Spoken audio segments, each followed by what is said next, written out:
Hello students, welcome to the class of BA Part 2 Sociology, Paper 1 Unit 5। आज की class में हम discuss करेंगे कैलकुलेशन ऑफ मोड अर्थात बहुलांक की गणना। मैं Anupama Saha, associate professor sociology, government college Sirohi, Rajasthan.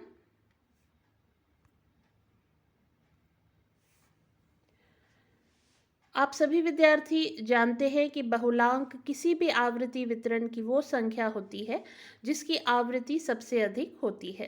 तो जो भी संख्या, जो भी मद, जो भी आइटम हमारे आवृत्ति वितरण में या हमारी सीरीज़ में सबसे ज़्यादा बार आता है, जिसकी बारंबारता सबसे अधिक होती है या जिसकी आवृत्ति सबसे अधिक होती है, वह हमारा बहुलांक होता है।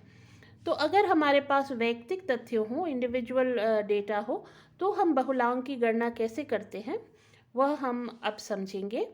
आपके स्क्रीन्स पर आप देख पा रहे हैं कुछ संख्याएं लिखी हुई हैं 4, 6, 8, 12, 10, 16, 6 और 14।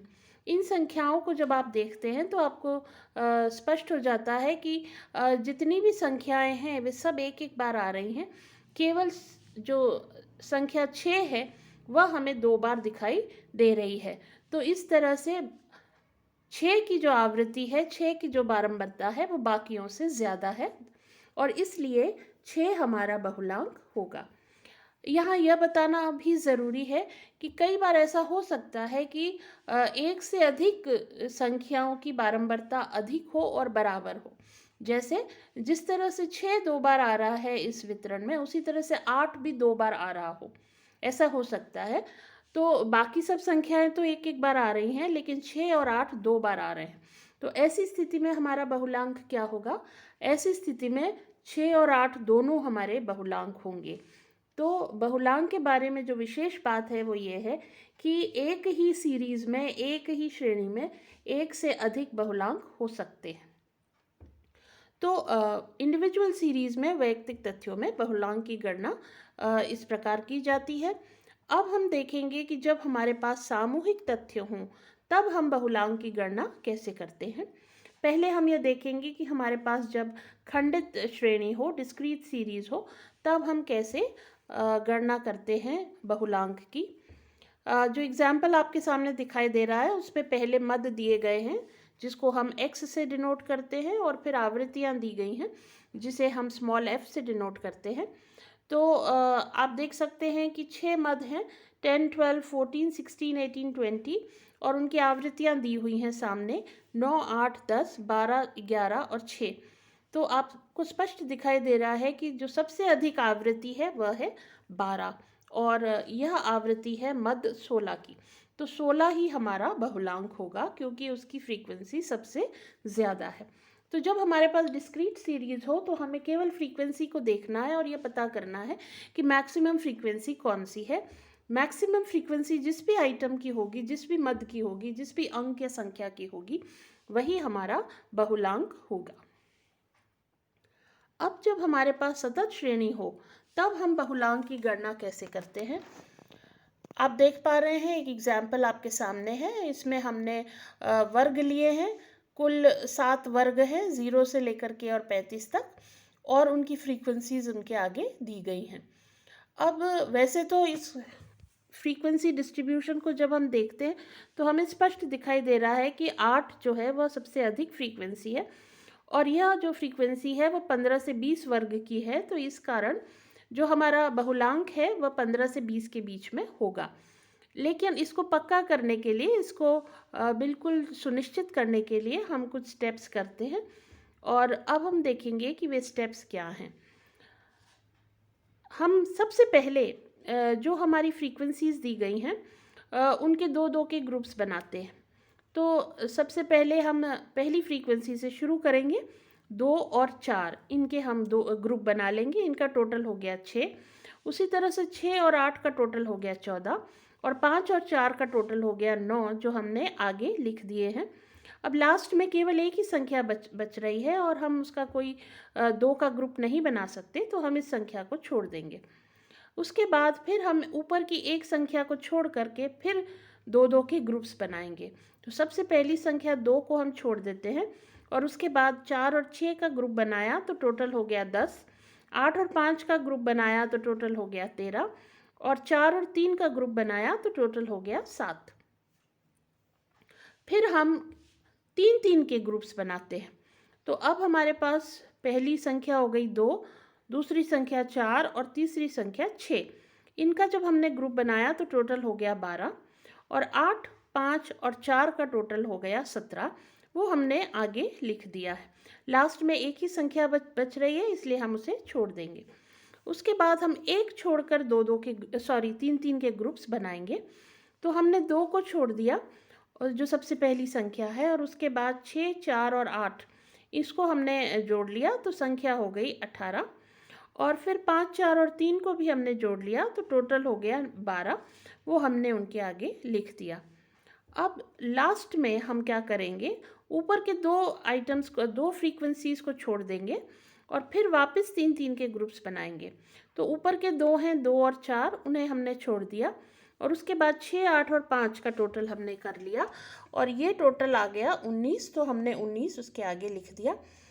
फिर बाद में 2 ही संख्याएं बच रही हैं, 4 और 3, इसलिए हम उन्हें छोड़ देंगे। तो इस तरह से अब हमारे पास 6 कॉलम्स आ गए हैं। पहले हमारे पास फ्रीक्वेंसी का एक ही कॉलम था, लेकिन युग्म बना बना करके हमने 6 कॉलम्स बना लिए हैं। अब ये करने के बाद हम क्या करते हैं, हम एक विश्लेषण तालिका बनाते हैं, एक एनालिसिस टेबल बनाते हैं। और इस एनालिसिस टेबल में हम सबसे पहले उन्हीं वर्गों को वापस से लिख देते हैं जो हमने पहले बनाए थे। और उसके बाद अब हम पहला जो फ्रीक्वेंसी का पहला कॉलम है उसको लेंगे, और इसमें जो मैक्सिमम फ्रीक्वेंसी है वो है 8। 8 जो फ्रीक्वेंसी है वो 15 से 20 की है, तो हम 15 से 20 का जो वर्ग है उसके आगे एक वर्टिकल लाइन खींच देंगे। उसके बाद हम दूसरे कॉलम की तरफ बढ़ेंगे, और उस कॉलम में जो सबसे अधिक फ्रीक्वेंसी है वह है 14। और 14 टोटल है 8 और 6 का। और ये 6 और 8 जो है वो किसकी फ्रीक्वेंसीज हैं, वर्ग 10 से 15 और 15 से 20। तो 10 से 15 के आगे हम एक वर्टिकल लाइन खींच देंगे, और 15 से 20 के आगे एक और वर्टिकल लाइन हम खींच देंगे। इसके बाद हम तीसरे कॉलम की तरफ बढ़ेंगे। इस कॉलम में जो मैक्सिमम फ्रीक्वेंसी है वह है 13, और ये टोटल है 8 और 5 का, जो फ्रीक्वेंसी है 15 से 20 और 20 से 25 की। तो हम फिर से 15 से 20 के आगे एक लाइन खींच देंगे, और 20 से 25 के आगे भी एक वर्टिकल लाइन खींच देंगे। इसके बाद हम अगले कॉलम की तरफ बढ़ेंगे। इसमें जो मैक्सिमम फ्रीक्वेंसी है वह है 17, और यह 17 जो है वह टोटल है 8, 5 और 4 का। और यह 8, 5 और 4 जो है ये फ्रीक्वेंसी है 15 से 20, 20 से 25 और 25 से 30 की। तो हम फिर एक लाइन 15 से 20 के आगे, और उसी तरह से 20 से 25 और 25 से 30 के आगे लाइंस खींच देंगे। तो इस तरह हम एनालिसिस टेबल को भरते चले जाएंगे। उसके बाद हम अगले कॉलम की तरफ बढ़ेंगे। यहाँ पर मैक्सिमम फ्रीक्वेंसी है 18, और यह मैक्सिमम जो फ्रीक्वेंसी है ये टोटल किसका है, 4, 6 और 8। और यह जो फ्रीक्वेंसी है वह है 5 से 10, 10 से 15 और 15 से 20। अब यहाँ पर 15 से 20 में 4 लाइनें पहले से ही थी, तो हम 5वीं लाइन इन चारों लाइनों को क्रॉस करते हुए खींचेंगे। और अब हम अंतिम कॉलम की तरफ आ गए। यहाँ पर टोटल है 19। एक ही संख्या है तो उसे ही हम कंसिडर करेंगे। और ये जो 19 है ये टोटल है 6, 8 और 5 का। और 6, 8 और 5 ये फ्रीक्वेंसी है 10 से 15, 15 से 20 और 20 से 25 की। तो हम उनके आगे एक एक लाइन खींच देंगे। तो इस तरह से हमारी एनालिसिस टेबल तैयार हो गई। अब हम इन लाइंस का अगर टोटल करते हैं तो हम ये पाते हैं कि 5 से 10 की 1 है फ्रीक्वेंसी, 10 से 15 की 3, 15 से 20 की 6, और 20 से 25 की 3, और 25 से 30 की 1, और 0 से 5 और 30 से 35 इन दोनों की फ्रीक्वेंसी है 0। तो अब यहाँ पर जो मैक्सिमम फ्रीक्वेंसी आ रही है वह किसकी आ रही है, 15 से 20 की। तो इसलिए हम अब बिल्कुल श्योर हो गए हैं कि हमारा जो बहुलांक है वो 15 से 20 के बीच में ही है, अर्थात 15 से 20 हमारा बहुलांक वर्ग है। अब हमारे पास जो प्रॉब्लम है वो ये है कि हम बहुलांक की वास्तविक वैल्यू की हमें गणना करनी है। हमें बताना है कि कौन सी संख्या हमारा बहुलांक है। अभी तो हमारे पास वर्ग आया है, अर्थात हमने ये गैस कर लिया है कि 15 से 20 के बीच में हमारा बहुलांक है, लेकिन वह वास्तविक कौन सी संख्या है ये अब हमें पता लगाना है। तो उसके लिए हमारे पास एक सूत्र है, मोड, MO से डिनोट किया जाता है मोड को। मोड बराबर L1 plus delta 1 upon delta 1 plus delta 2 into i, ये सूत्र है, जिसमें MO तो मोड है, बहुलांक है। L1 क्या है? बहुलांक वर्ग की निम्नतम सीमा। तो जो हमारा बहुलांक वर्ग है 15 से 20, उसकी निम्नतम सीमा है 15, यानी वह 15 से शुरू हो रहा है। तो L1 क्या होगा? निम्नतम सीमा यानी 15। डेल्टा 1 क्या है? डेल्टा 1 बहुलांक वर्ग और उससे पहले वाले वर्ग की आवृत्तियों में अंतर, यानी हमारा बहुलांक वर्ग 15 से 20 है, उससे जस्ट पहले वाला वर्ग क्या है? 10 से 15। तो 10 से 15 और 15 से 20 की जो आवृत्तियां हैं उनमें जो अंतर है, डिफरेंस है, वह कहलाता है डेल्टा 1। और डेल्टा 2 क्या है? बहुलांक वर्ग और उसके बाद वाले वर्ग की आवृत्तियों में अंतर। तो डेल्टा 2 क्या होगा? 15 से 20 की आवृत्ति और 20 से 25 की आवृत्ति के बीच जो अंतर है वह डेल्टा 2 हो जाएगा। और स्मॉल आई क्या है? स्मॉल आई है वर्गांतर का आकार, यानी साइज ऑफ क्लास इंटरवल। वो आप पहले से ही जानते हैं कि दो वर्गों के बीच का जो अंतर है। और ये हम कैसे निकालते हैं? दो वर्गों की जो निम्नतम सीमा है उनका अंतर कर लें, या जो उच्चतम सीमाएं हैं उनका अंतर कर लें। तो पहले दो वर्ग, अगर कोई भी दो वर्ग हमें लेने, दो कंसेक्यूटिव वर्ग्स, तो जैसे ये वाला वर्ग लिया, पहला और दूसरा, तो पहला वर्ग हो गया 0 से 5, दूसरा हो गया 5 से 10। तो दोनों की निम्नतम सीमाएं क्या क्या हैं? 0 और 5। तो 5 और 0 का अंतर हो गया 5, और उच्चतम सीमाएं हैं 5 और 10, तो 10 और 5 का अंतर भी 5। तो इस तरह से 5 हमारा वर्गांतर का आकार हो जाएगा, साइज ऑफ क्लास इंटरवल हो जाएगी। अब इन वैल्यूज़ को हमें इस फॉर्मूला में रखना है। तो L1 की जगह हम लिख देंगे 15। डेल्टा 1 बहुलांक वर्ग और उससे पहले वाले वर्ग की आवृत्ति में अंतर। बहुलांक वर्ग की आवृत्ति है 8, उससे पहले वाले वर्ग की आवृत्ति है 6, तो वो हो जाएगा 8 माइनस 6 अपॉन डेल्टा 1, वापस से 8 माइनस 6 प्लस डेल्टा 2। डेल्टा 2 क्या हो जाएगा? 15 से 20 की आवृत्ति 8 है, 20 से 25 की आवृत्ति 5 है, तो 8 माइनस 5, और आई हमारा 5 है, तो इंटू 5। तो फिर हम इसको सॉल्व कर लेंगे। 15 प्लस 2/2 प्लस 3 इंटू 5, यानी 2/5 इंटू 5। तो 5 और 5 कैंसिल हो गए, तो हमारे पास बचा 15 प्लस 2 बराबर 17।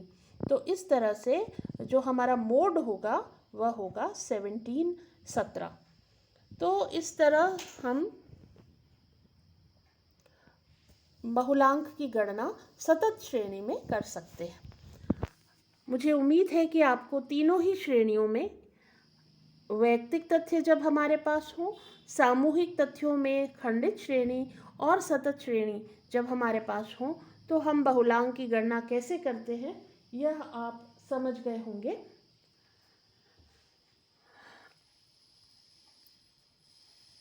इसी के साथ हमारा जो स्टैटिस्टिक्स का जो पोर्शन है वह समाप्त होता है, और आपका जो फर्स्ट पेपर है उसका कोर्स पूरा हो जाता है। आप विद्यार्थियों से मेरी ये दरख्वास्त है कि स्टैटिस्टिक्स के जो सवाल हैं, चाहे वो मीन हो, मोड हो, मीडियन हो, मध्यांक हो, बहुलांक हो या माध्य हो, इसकी गणना मैंने आपको सिखा दी है। अब आप अपने स्तर पर लगातार प्रैक्टिस करते रहें। आपके पास जो भी रिसर्च मेथड की किताब है उसमें पीछे सवाल दिए गए होंगे, आप उन सवालों को खुद हल करने की कोशिश करें। और भी सवाल ऑनलाइन भी आपको मिल जाएंगे, आप उन सवालों को हल करने की कोशिश करें। जितना ज़्यादा आप प्रैक्टिस करेंगे उतना ज़्यादा आपके लिए इन गणनाओं को करना आसान होता चला जाएगा।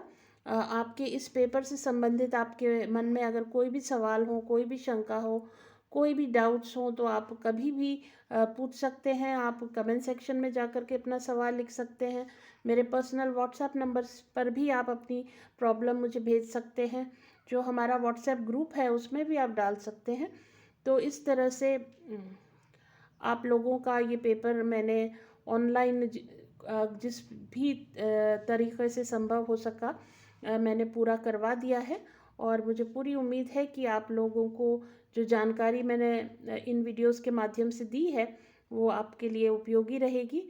आप सभी का पुनः बहुत बहुत धन्यवाद।